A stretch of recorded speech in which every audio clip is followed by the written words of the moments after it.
At dahil naubos yung beer namin guys nung alumni, kaya ngayon mamili na naman ulit tayo para naman sa New Year. Hindi kasi nagde-deliver yung panel natin ngayon dahil yung dinideliveran nila guys no is yung malalaking tindahan. Tapos si Papa Odo naman ay nag-ala Santa Claus naman, namigay siya ng mga tsinelas sa mga bata na nandito sa amin. Tapos meron din tayong natanggap na mga regalo galing sa grocery na pinamilhan ko. Ayan yung mga regalo na ibinigay sa akin kanina nung nag-grocery ako. Pero bago yan, dito muna tayo sa ating video. So ayan na nga guys, no, pagkatapos nga ni Pansito kanina mag-deliver, ayan, at nag-almusal muna kami bago kami lumarga at mamili nga kayo ng mga beer ngayon dahil kahit isang beer ay naubos talaga yung beer namin nung alumni. Kaya thankful tayo na naubos lahat yung ating beer. So yung benta namin guys ay binili ko na yung iba yung harina, tapos yung iba naman is beer naman ngayon. So 10 case ng 500 na beer, tapos yung ganyan na beer, Red Horse pala, wala tayong beer na beer ngayon. Red Horse yung binili ko kasi yun talaga yung hinahanap ng ating mga tumer, yung Red Horse. Ayan, 10 case at saka 10 case din ng 500. Iwan ko bukas makapahabol pa tayo nito ng Grande kasi hindi ako bumili ng Grande kasi hindi naman yan mabenta. Pwede tayo bumili na kahit 5 case lang na Grande no, pero bukas na kaya dahil is wala tayong ngayon, yung hanggang beer lang yung aking puhunan. So at pagbalik nga namin dito sa bahay, ayan, nag-ala Santa Claus si Papa Udon dito sa bahay namin. Pinabigyan niya ng mga pamasko yung mga bata, yung mga tsinelas ko, ng mga paninda doon sa likod bahay. Nakita lang kasi nung kami nag-alsa baluta doon sa likod bahay ba. Tapos yung mga paninda naming mga tsinelas yan, nag-ala Corina Sanchez yan, nabigay siya ng mga tsinelas dito sa mga bata na nanghingi sa amin nung Pasko. Subuti na lang talaga naalala niya na ito na lang yung mga pamasko namin sa mga bata. So nagdagdag din ako ng mga paninda guys no, katulad ng orange at saka apple dahil yan mabenta rin yan ngayong New Year. Ayan, at bukas ay darating din yung ating mangga, orange at saka apple lang yung aking idadagdag mga paninda dito sa ating tindahan. Tapos magtitinda rin kami ng mga sliced bread, torta at saka yung banana cake dito kasi meron na akong nakausap na maglalagay daw sila dito sa ating tindahan kasi pag New Year talaga ay mabenta talaga yun. Tapos naman yung aking inaanak, ayan, pupunta sila sa buwan, kaya ayan, dumaan sila dito. At ayan, nagkumustahan muna kami no. So ito na yung mga bata dito sa bahay guys. Pag bumibili sila dito ay pinapapili namin sila ng mga tsinelas. At kadalasan naman talaga ng mga bata dito sa amin ay mga pamangkin naman yan ng aking asawa. Pati nga si Alter nakisali na rin. At ito pa nga, meron pa rin yung pamangkin din to ng aking asawa guys. Ayan, pinapapili na nga siya ng kanyang tsinelas. Todo pili naman yung kanyang uncle para nga mapilian siya ng kanyang tsinelas no. Ayan, pinapasuot sa kanya. Kaso lang yung mga bata ngayon guys no, ang lalaki ng paa. Ay naku, kaya dapat talaga is ayan, isusukat talaga no. Ayan, si Alter naman ay hindi niya napansin na meron kaming paninda ng mga mansanas doon at saka orange. Kaya ayun, nanghingi agad sa kanyang papa no, ng orange at saka apple. Favorite kasi niya yan yung ganyan. Yung mansanas namin, benta ko dyan is, 100, isa is 35. Tapos yung orange naman is 3.50, tapos 20 isa.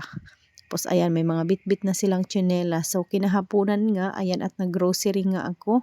At nagdagdag ako paninda dahil wala kaming benta, walang benta. Wala kaming tinda na puspuro ba. Tsaka yung gamot ni Amshi dahil nga tinulos na naman si Amshi sa kanyang ubo. Kaya ayun, nag-grocery talaga ako ngayon. So ito yung ating mga pamasko. Meron silang payong, t-shirt, baso at saka yung wallet. Ayan. Salamat sa Lawrence Grocery. Nagbigay sa atin ng mga pamasko. Ayan. Ayan lang yung mga, at saka yung bag ng Magic Sarap. So, yung wrapper na kinuha namin doon sa Buray na Sali pa dito. So, ayan yung baso nila. Ayan. Mga pamasko din siguro to sa kanila ng mga panel at binigay rin nila sa kanilang mga soki ba. Kaya, at wala pang kalendaryo no. Dahil nga is meron din tayong mga suki din dito sa ating tindahan na nanghihingi din ng kalendaryo. Wala pa talagang kalendaryo. Pero meron akong kalendaryo dito sa bahay doon sa hardware na binibilhan ko. Binigyan ako ng kalendaryo. Pero sa amin na rin yun. Gamit lang namin yun. Hindi ko yun ibibigay. Pero magbigay nga yung ating mga suki para sa ating mga suki din dito sa ating tindahan. Mamimigay tayo pag marami. So yung mga prutas na dinagdag paninda ko guys is Sana maubos yun, no, dahil nung nakaraang taon ay kalahati lang siguro yung naubos. Siguro ngayon pala rin tayo, sana maubos yun. Tapos bukas may order pa ako na mangga, darating yung ating mangga. 3 klaseng prutas lang yung idadagdag ko. Tapos yung iba pa, yung mga dagdag paninda natin is dagdag tayo paninda yung mga slice, mabenta yan. Yung nung Pasko kasi is naubos yung aking slice dito sa tindahan, no, dahil wala naman tayong ibang tinapay, slice bread lang, kaya ayun naubos. Sana is maubos rin ngayon yung magtinda tayo. Meron tayong torta, banana cake, at saka slice. Tapos basta marami daw siyang ilalagay. No? Pinapalagay lang naman yan nila dito. Tapos pagkatapos na New Year na, ayun, kukuhanin na nila yung benta. Kaya medyo magsipag talaga tayo ngayong New Year. Kasi nga is kabilihan yun. Tapos ayan na lang din yung aking mga dinagdag sa aking tindahan, guys. So, wala pa naman ngayon na coffee stick dahil daw magmahal. Walang stocks ba? So, ayan, bumili na nga ako ng 23 grams. Binta ko naman ng 23 grams na Nescafe is 28 pesos. 5 piso yung ating dun, patong. Tapos, naubusan talaga ako nung isang araw ng puspuro.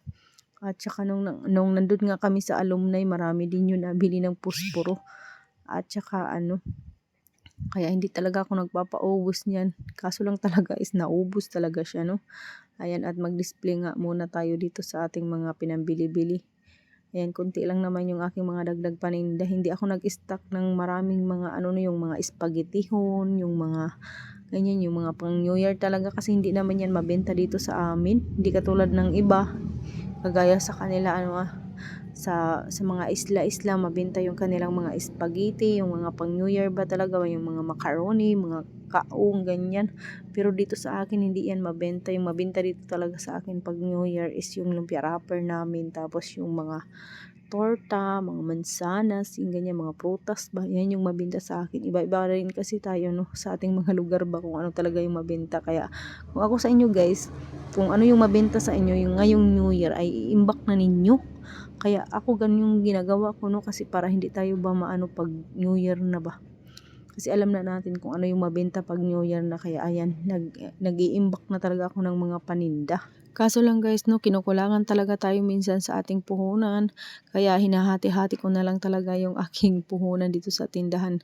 Katulad nung harina, meron pa akong sulin para hindi tayo mabitin. Pinapaka-importante talaga yung harina at saka sulin. Dapat talaga kailangan natin mag-imbak nun. Kasi nga tuloy-tuloy na yung gawa.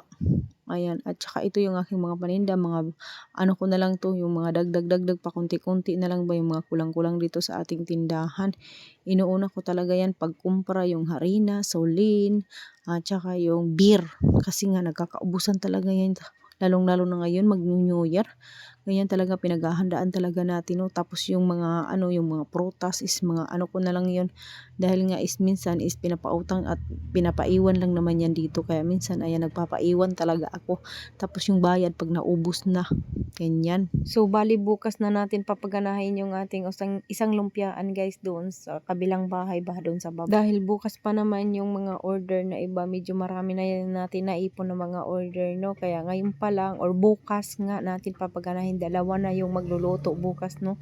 Para mag-imbak na talaga tayo ng ating wrapper para pagkabilihan na 30, mabili na yan. Sunod-sunod na yung mga nabili dito na sa ating lumpia wrapper.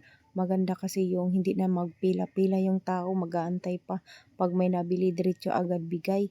Tapos yung ating mga suki naman sa madideliveran talaga lahat. Dahil nung nakaraang taon, guys, yung ating mga suki na nagpapadeliver ay hindi na nadideliveran dahil yung tao dito sa amin ay nakapila na pagbili nga ng lumpia wrapper. At ubos talaga yung aming lumpia wrapper dati, no, nung New Year talaga. Pero ngayong Pasko ay hindi matumal siya dahil marami pa ngang natira ng aming lumpia wrapper nung Pasko. O siya, guys, hanggang dito na lang muna yung ating video. At maraming salamat and thank you for watching at laging sa panonood at pagsusuporta sa ating channel. Thank you so much and God bless us all. Bukas naman ulit. Hanggang dito na lang. Paalam. Babu. Bye. Ayan, may pahabol pa pala si Ate Dronby. At siya kapag di-display ko. So, bukas na lang. Bye!